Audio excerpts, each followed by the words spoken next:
Сүүлийн үед бол Монголын кино салбар бол харьцангуй хөгжиж дэвшиж байгаа гэж миний хувьд харж байгаа. Юу гэхээр сая ковидын хэсэг хугацаанд одоо цар тахлын хугацаанд бас нэг хэсэг кино уран бүтээлчд маш хэцүүсэн. Гэсэн хэдий ч гэсэн одоо ер нь сүүлийн 10 жил бол бор зүрхээр ажиллаад энэ залуучууд маань өөрсдөө хөгжүүлээд за тодорхой хэмжээнд гаднаас одоо гаднаад ажиллаад суралцаад ингээ ирээд хамаагүй сайжирч юм л да. Одоо зураг авалт хийцтэй зохиол жүжиглэлт гэдэг ингээд явж байгаа гэсэн залуу уран бүтээлчд ялангуяа тэр хэмжээгээр бас сошиал орчинд одоо захим орчинд өмнө нь бол зөвхөн телевизээр кино нэвтрүүлгүүд гардаг тийм ярилцдаг байсан бол одоо бол захим орчинд киног шүүмжлэх бүрэн болцоотой юм орон зай бий болцсон.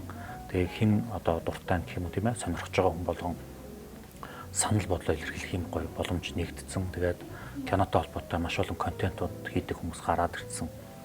За энэ хэрээрээ бас их гоё болж юм гэж ойлгож байгаа. Соёл энэ өөрөө соёл юм байна л да. Тэгээд юм кино үзэх соёл бий болж илүү сайхан тогтож юм гэж харж байна. Зөвхөн кино театрт кино үзэхээс гадна киноны талаар үзэж сонирхдаг хүмүүс маань соёлтойгоор одоо сэтгэлээ илэрхийлж зарим нь шүүмживчиж за энийг нь уран бүтээлчид тодорхой хэмжээнд бас авах гэх ухаанаар хандаж ингэж те цаашдаа уран бүтээлд анхаарах гээд өөр их гоё соёл бий болоод бүгдээд явж гин гэсэн үг. Тэгээд энэ цаашдаа бас илүү сайн талаар хөтлөн гэж харж байгаа. Одоо нэг юм соёл байна гэж байна шүү дээ. Тэгэхээр зарим тохиолдолд киног хүмүүс үзэхдээ зөвхөн трейлерыг үзээд юм уу эсвэл трейлерыг үзэхгүйгээр шууд ингээд яваад үздэг. Бас нөгөө тэгвэр киног үзэхдээ бас юг анхаарах хэрэгтэй вэ гэхээр тухайн киноны талаар одоо нэмэлт мэдээлэл хайх, бодит түүхэн юу юм, анхаарах ёстой зүйл нь юу юм. Тэр киног үзэхийн тулд юг мэдчих ёстой юм. Өмнөх ангиуд нь байгавал тэр ангиудыг үзэх ёстой юу гэх чийдэ тийм юм олон зүйл байдаг. Одоо Монгол кинон дээр бол ялангуяа одоо манайд киног тун айтаахан өвтөйхэн тийм ээ шүүмжилдэг, сэтгэлээ илэрхийлдэг. Тэр хүмүүсийн шүүмжиг уншаад үзэх тийм ээ эсвэл үзснийхаа дараа унших нь хараагүй үнцэг тэгээд ойлгоогүй зарим нэг хэсгүүдэд ойлгож байгаа.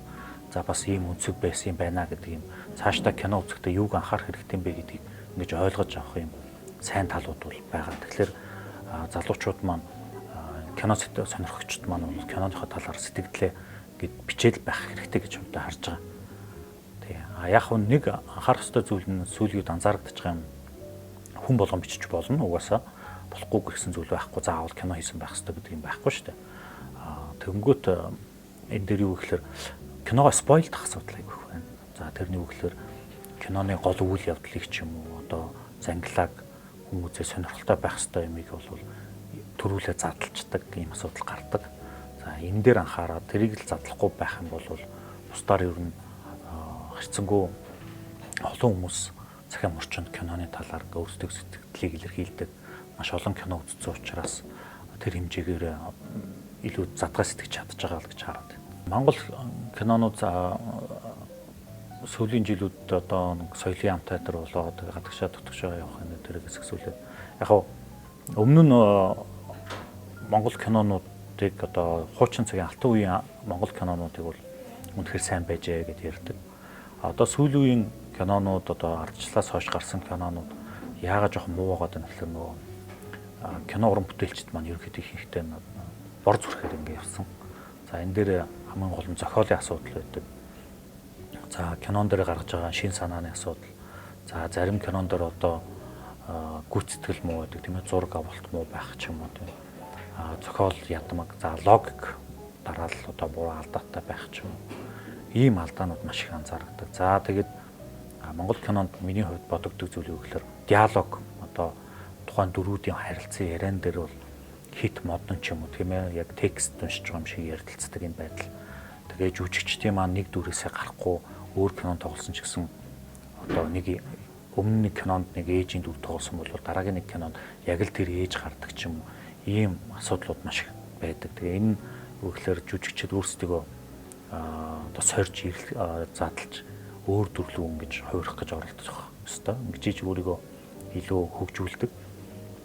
За кино зохиолчд маань ч гэсэн одоо шин санааг хайж илэрхийлэх ямар гой санаа гаргаж болох уу гэдэг дээр за найруулагчд маань ч гэсэн зураглаачд маань ч гэсэн ямар сонирхолтой зураг авалтуудыг, ямар плануудыг тавьж болох вэ гэдэг ч юм уу. Яг зураг авалтын тал дээр ч юм уу, продакшны үйл ажиллагааны тал дээр Монголын уран бүтээлчд бол харьцангуй сайжирсан. За одоо бол гарч байгаа асуудал бол тэр диалог байна, за зохиол дээр байна. Эдгээр асуудлууд их анхааруулжтай, цаашдаа хөгжүүлэх ёстой чухал зүйлүүдийн нэг байгаа.